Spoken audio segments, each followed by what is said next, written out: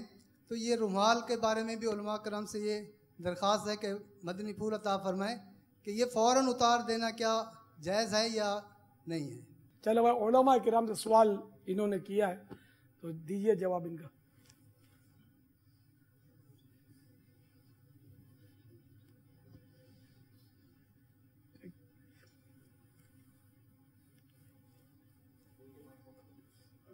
Mic پوچھیے بجی نہ ہستان گڑبڑ نہ کریے تو نیند نہیں آؤ جواب یار یہ گڑبڑ کریے سمجھیے. ہمیں کوئی جواب دینے کے لیے تیار نہیں ہے. آپ نے نا علماء کرام تو میں تو خاموش ہو گیا. دیکھیں میں کیا جواب دوں گا علماء کرام کے زمرے میں تو ہوں نہیں میں. حضرت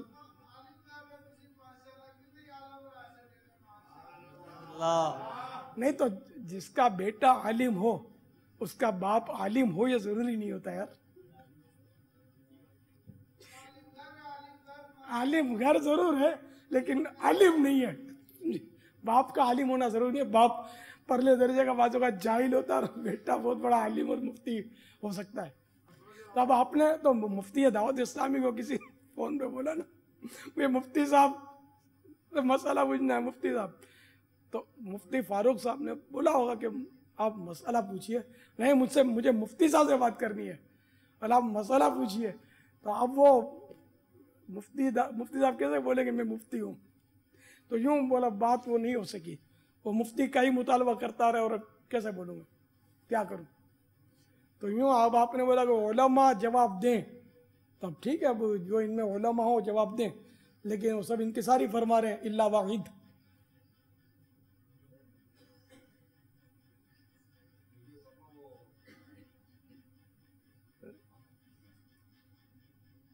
باپا کے جواب سے باپا وہ فتاوی رضویہ کا وہ اعلیٰ حضرت کا فتویٰ یاد آ رہا ہے جس نے کہا تھا کہ وہ علماء دین یا مفتیان کرام کسی کی روح رعایت کیے بغیر شریعت کے مطابق دیں. تو آپ نے فرمایا کہ اگر تم مجھے کہتے تو بات کچھ اور تھی لیکن تم نے یہ لکھا ہے کہ مفتیان کرام علماء کرام روح رعایت نہ کرے تو پھر اعلیٰ حضرت نے جو تو وہاں اعلیٰ حضرت کا ایک اس طرح کا تو بزرگوں کی اس طرح کی انکساریاں ثابت ہیں. باپا ہم تو طالب علم ہے نا, طالب علم کی حیثیت سے کون سے درجے میں پڑھتے ہیں آپ جامعہ کے؟ غلطی جی یہ مبلغ مقصد ایک طالب علم کی حیثیت مبلغ بن گئے آپ. ہاں جی. تو یہ ہے کہ آپ عرض فرما دیں بس. بہرحال الفاظ میں غلطی ہو گئی ہے معذرت کرائیں. عرض کریں آپ سے آپ مدنی پھول عطا فرما دیں. شکریہ بڑی مہربانی. وہ امامہ باندھنا ضرور سنت ہے لیکن یہ وہ سنت نہیں جس کا ترک برا ہو اور جس کی عادت بنانا گناہ ہو. تو اگر کوئی بغیر امامے کے نماز پڑھتا ہے پڑھاتا ہے گناہ گار نہیں ہے. ٹھیک ہے نا. نہ گناہ گار ہے نہ اس نے برا کیا یہ کہیں گے. اس پر کوئی قلم نہیں آئے گا. سمجھے. نماز اس کی بلا کراہت جائز ہے. کراہت بھی نہیں آئے گی بغیر امامے کے. امامت پہ بھی کوئی کراہت نہیں آئے گی لیکن فی زمانہ تنفیر عوام کا باعث ہمارے یہاں بنے گا. تو اس لیے امامے کے ساتھ پڑھانی چاہیے. رہا رومال تو رومال جو ہے وہ اگر 3 پیچ اس کے آ جاتے ہیں تو وہ امامے کے حکم میں ہے. بھلے وہ اس کا نام رومال ہو تو امامہ وہ کہلائے گا. اب اس نے سلام پھیرتے ہی اگر امامہ شریف اتار دیا تو کوئی اس پر گناہ یا کوئی حکم نہیں لگے گا. لیکن چونکہ وہ آپ جیسے مقتدی سے مطلب سمجھ میں نہیں آتی برا مانتے ہیں تو اس لیے وہ تنفیر کا باعث بن رہا ہے. عوام میں نفرت کا باعث بن رہا ہے. اس لیے ایسوں کو اس کا لحاظ رکھنا چاہیے اور ایسا نہیں کرنا چاہیے. بچنا چاہیے کہ وہ فوراً نہ اتارے بلکہ اتارنا ہی تو بعد میں اتار دیں کچھ دیر کے بعد. السلام علیکم. وعلیکم السلام ورحمۃ اللہ وبرکاتہ. بابا یہ رمضان کا مقدس مہینہ گزرا تو ائمہ کرام کو بعض حضرات خیر خواہی کرتے ہیں. عید کے دن بھی خیر خواہی کرتے ہیں. اب بعض ایسے بھی لوگ ہوتے ہیں کہ بڑی بڑی رقم لفافوں میں دیتے جو لگتا ہے ایسا ہے کہ بلکہ ایک سے اس طرح بات بھی ہوئی، وہ کہتے ہیں کہ زکوٰۃ کے آپ زیادہ مستحق ہے. تو ائمہ کرام کو بعض ایسے لوگ زکوٰۃ دے دیتے ہیں عید کی خوشی میں، تو اب بعض اوقات اس طرح کا اظہار بھی کرتے ہیں. اب یہ بڑی بڑی رقمیں جو ائمہ کرام کو ملتی ہے اس دوران ختم قرآن کے نام پر یا اسی طرح عید کے موقع پر. ایک سوال تو یہ تھا. دوسرا سوال یہ تھا کہ نکاح وغیرہ ہمارے ائمہ کرام بعض پڑھاتے ہیں، تو اس کی جو لین دین کا معاملہ ہوتا ہے جیسے نکاح کی فیس وغیرہ کے حوالے سے، تو یہ آیا اجارے پر مبنی ہوتا ہے یا پھر یہ تحفہ ہوتا ہے، کیا ہوتا ہے؟ اجارہ تو کرتے ہی تو یعنی طے تو کرتے ہی نہیں، بعض اوقات کہتے جو آپ کی خوشی ہو آپ دے دینا. اور بعض اوقات ایسے بھی حضرات ملے کہ بھائی جان آپ کتنی لیں گے؟ تو ہم کہتے ہیں بس ہماری تو 1000-1500 روپے طے ہوئی ہے. بولا وہ تو تمہارا اسلام بھائی تھا، اس نے 5000 روپے مجھے مانگے تھے جب نکاح ہو چکا. تو اس طرح کی مطلب بعد میں اس طرح کے لوگ باتیں کرتے ہیں. اور بعض حضرات نے اس طرح طے کیا ہوا ہے کہ اگر حال میں نکاح رکھی ہے تو اتنی ہماری یعنی کہ فیس ہے، اور اگر مسجد میں رکھی تو اتنی فیس ہے. اصل وہ پہلے تو وہ کہ وہ زکوٰۃ امام کو دے دیتے ہیں. اگر امام حقدار ہے اور اس کو وہ زکوٰۃ دیتے ہیں تو شرعاً کوئی حرج نہیں ہے. اچھا، اور زکوٰۃ نہیں ویسے ہی عطیہ دیتے ہیں، لفافہ دیتے ہیں امام کو، تو اس میں بھی کوئی قباحت نہیں ہے. ہدیہ تحفہ ہے، کوئی حرج نہیں ہے اس کے لینے میں. امام پر کوئی الزام اس پر آپ کے اس سوال کے ذریعے سمجھ میں نہیں آ رہا کہ اس میں امام کو کوئی تہمت بھی لگے، یہ بھی سمجھ میں نہیں رہا کہ یہ عرف ہے کہ لوگ اماموں کی خدمت کرتے ہیں خاص موقع پر. اور مدنی انعام میں ترغیب بھی موجود ہے کہ 112 ورنہ کم از کم 12 روپے تو امام کو ضرور دینے چاہیے. اور پچھلے دن مدنی مذاکرے میں شاید اوفیر میں کسی نے اماموں کی ہمدردی کی تھی. اچھا براہ راست کہ مہنگائی بہت بڑھ گئی ہے کہ آپ نے 112 لکھے، یہ بہت کم ہے، بڑھا دو کچھ. تو ان کی تنخواہیں کم ہوتی ہیں، ان سے ہمدردی ہمیں کرنی چاہیے، اماموں سے علماء کی خدمت کرنی چاہیے. اور رہا نکاح کا اجارہ، جہاں یعنی کہ دلالتاً اجرت ثابت ہے تو وہاں صراحتاً یعنی طے کرنا ہوگا، یہ واجب ہے. تو نکاح پڑھانے کی اجرت لے سکتا ہے، تو جہاں اجرت لے سکتا ہے اور لینی ہے، اس کو پتہ ہے لینی ہے، اس کو پتہ ہے دینی ہے، تو یہ دلالتاً یعنی انڈرسٹوڈ ہے. اب طے کرنا اس اصول کے حساب سے واجب ہو گیا، طے کرے. بغیر طے کیے اس نے اجرت لی تو گناہگار ہوگا، اور دی تو دینے والا بھی گناہگار ہے، لینے والا بھی گناہگار ہے، دونوں توبہ کریں. اس کا مسئلہ یہ ہے.